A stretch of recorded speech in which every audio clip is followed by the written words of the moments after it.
பாக்கலனா நான் செத்துருவேன். அம்மாண்ணா அவ்வளவு பெருசா? அம்மாண்ணா எனக்கு உசுரு. டேய், எனக்கு அம்மாவும் இல்ல அப்பாவும் இல்ல. இந்த ஆத்தங்கர தெருவுல தான் நான் வளர்ந்தேன். மீரா முதலாளி என்ன அடிமையா வித்துட்டாரு. உனக்கு உன் அம்மாவை பார்க்கணுமா? பார்க்கணும். உனக்கு நீந்த தெரியுமா? தெரியும். இருட்டட்டும், நான் அதுக்கு வழி சொல்றேன். இந்த ஊர்ல ரொம்பவும் தான தர்மம் செய்யற மனுஷங்கிறதுனால தான் உங்களை நான் கூப்பிட்டு அனுப்பிச்சேன். யாருமே இல்லாத இவங்களுக்கு நீங்க தான் உதவி பண்ணணும் சார்லி. என்னால முடிஞ்ச எல்லா உதவியும் நான் செய்யறேன் ஃபாதர். குழந்தை இல்லாத நீங்க குழந்தை வேணுன்றதுக்காக நேர்ச்சையா கட்டினது தான் இந்த குறிச்சி மண்டபம். இதுக்கு முன்னாடி தான் இந்த அம்மாவும் பிள்ளையும் மயக்கமாய் விழுந்தாங்க. நோன்பு முடிஞ்சு நானும் என் மனைவியும் இன்னைக்கு தான் வந்தோம். ஒருவேளை இவங்க இங்க வந்ததும் நீங்க எங்களை கூப்பிட்டு அனுப்பிச்சதும் மாதாவோட அருளால தான் இருக்கும். இருக்கலாம் சார்லி. நான் பிச்சை யாசித்து உன் வீட்டிற்கு வந்தேன், என்னை உனக்கு தெரியவில்லை என்று கர்த்தர் சொன்னது ஞாபகம் இருக்கா? பாவப்பட்டவங்களுக்கு உதவி செய்யறது தான் மிகப்பெரிய நன்மை. ஃபாதர், இவங்களை நான் கூட்டிட்டு போறேன். இவனை என் சொந்த பிள்ளையா நினைச்சு படிக்க வைக்கிறேன். கல்யாணிக்கும் ஒரு நல்ல வேலையா ஏற்பாடு பண்றேன். ரொம்ப சந்தோஷம். போங்க, கர்த்தர் உங்களை ஆசீர்வதிப்பார்.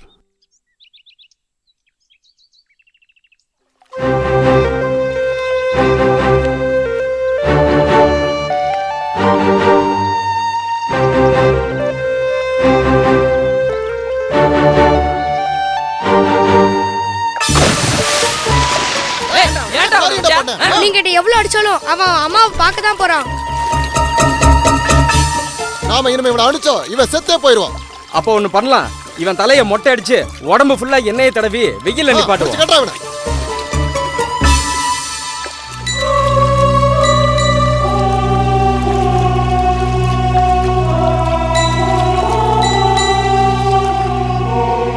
அம்மா, அம்மா, அம்மா.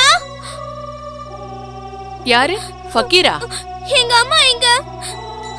எங்க அம்மா எங்க? ஃபக்கீர், உன்னை புடிச்சிட்டு போன உடனே உங்க அம்மா ஆத்துல விழுந்து செத்துட்டாங்க. அம்மா,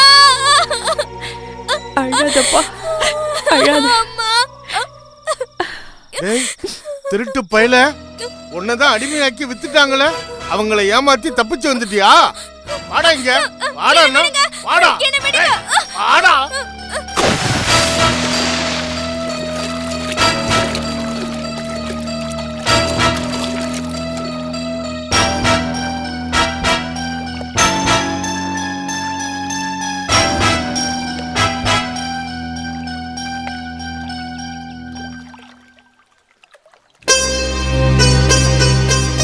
அம்மா, அம்மா.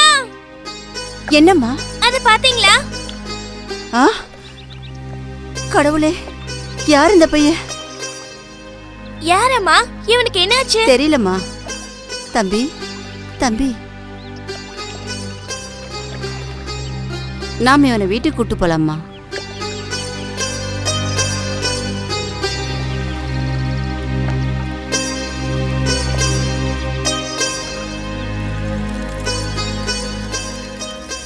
தம்பி, இந்த மாதிரி நிறைய குடும்பங்களை கெடுத்திருக்கான். நீ இனிமே ஆத்தங்கரைக்கு போக வேணாம். எங்க அம்மா? இனிமே அம்மாவை நினைச்சு அழுது என்ன பிரயோஜனம்? என்னிலிருந்து நான் தான் உன் அம்மா. எனக்கு ஆம்பளை பசங்க கிடையாது. இது என் மக சைனபா. என் பொண்ணுக்கு ஒரு அண்ணனா. நீ இங்கேயே இருந்துக்கோ. டேய், எல்லாரையும் கூட்டிட்டு போய் நல்லா வேலை வாங்கணும். சரிங்க. வேலை செய்யாத எவனுக்கும் சாப்பாடு கொடுக்க கூடாது.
எல்லாரும் அந்த கோணியை போய் அங்க வச்சுட்டு வாங்க. போங்க.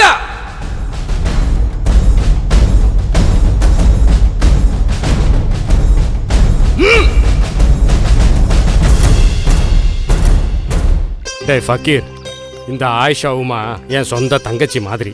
அவங்க இங்க வந்து இந்த செக்கில் உழைச்சி தான் சாப்பிட்றாங்க. அதை நீ மனசுல வச்சுக்கணும். நான் அதை ஒரு நாளும் மறக்க மாட்டேன். முத்தையண்ண, ஃபக்கீர் பாவம். நாங்க பட்டினி இருந்தாலும் அவனுக்கு சாப்பாடு போடுவோம். சரி, நான் ஒரு வழி சொல்றேன். உடம்பு சரியில்லாத நீங்க இனி செக் இழுக்க வர வேண்டாம். குழந்தைங்க இருக்காங்கல்ல. ஆமாமா, நானும் அண்ணனும் சேர்ந்து செக் எடுத்துக்கிறோம். சைனவா, நீங்க மட்டும் இல்ல, என் மகன் சுப்பிரமணியனும் உன் கூட வருவான். டேய் சுப்ரா. என்னப்பா? சுப்பையா, இவன் ஃபக்கீர். இனி நீங்க எல்லாரும் சேர்ந்து தான் செக் எடுக்கணும். சரிங்கப்பா. நீ போம்மா. ரொம்ப நன்றிங்க. இன்னைக்கு கொப்பரை அரைக்கணும், நம்பியார் மடத்துக்கு எண்ணெய் கொடுக்கணும். நான் இப்ப வரேன். உனக்கு செக்கிலுக்கு தெரியுமா? தெரியாது. நான் சொல்லித்தரேன். சரி.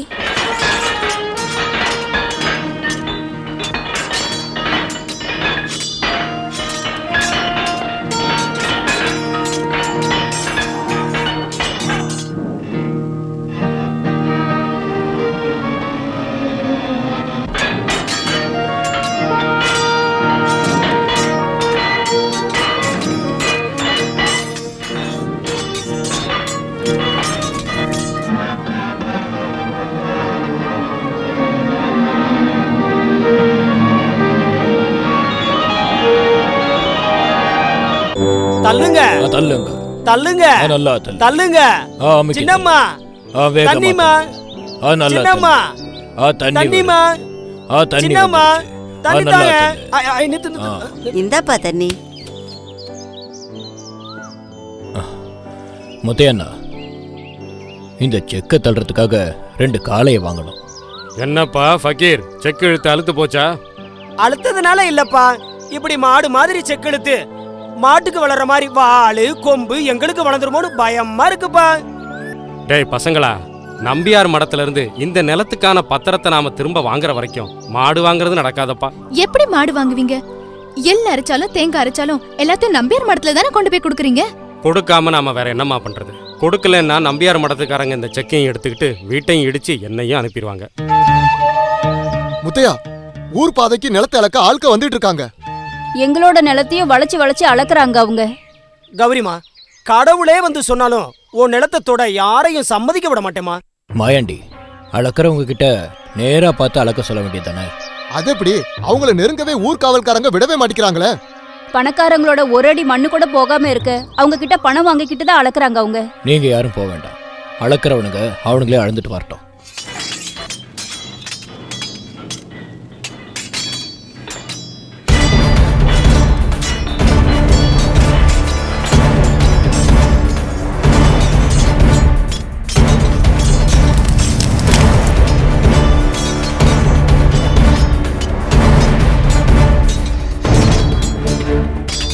எல்லாரும் இங்க வாங்கடா.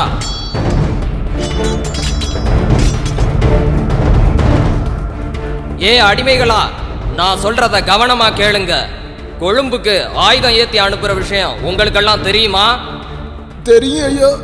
அப்படின்னா கொழும்புக்கு போக வேண்டிய கப்பல் 2 நாளைக்கு முன்னாடியே வந்து சேர்ந்துருச்சு. அதனால ஆயுதங்களை செஞ்சு முடிச்சு ஏத்தி அனுப்புற வரைக்கும் யாரும் தூங்க கூடாது. நான் ஒன்னு கேட்கணும். என்னடா?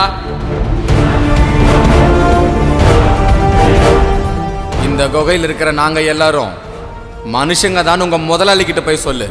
அடிமையான நீ முதலாளியை எதிர்த்து பேசுறியா? கொன்னு புதைச்சிருவேன். முடிஞ்சா செய்டா. இந்த உலகத்துல மனுஷன் செத்ததுக்கு அப்புறம் தான் மண்ணில் புதைப்பாங்க. ஆனா எங்களை உயிரோடெல்லாம் மண்ணுக்கடியில் வச்சிருக்கீங்க. உங்க முதலாளியை பெத்த அம்மா உயிரோட இருந்தாங்கன்னா அவங்கள கூப்பிட்டு கேட்க சொல்லு. என்னடா கேட்கணும்?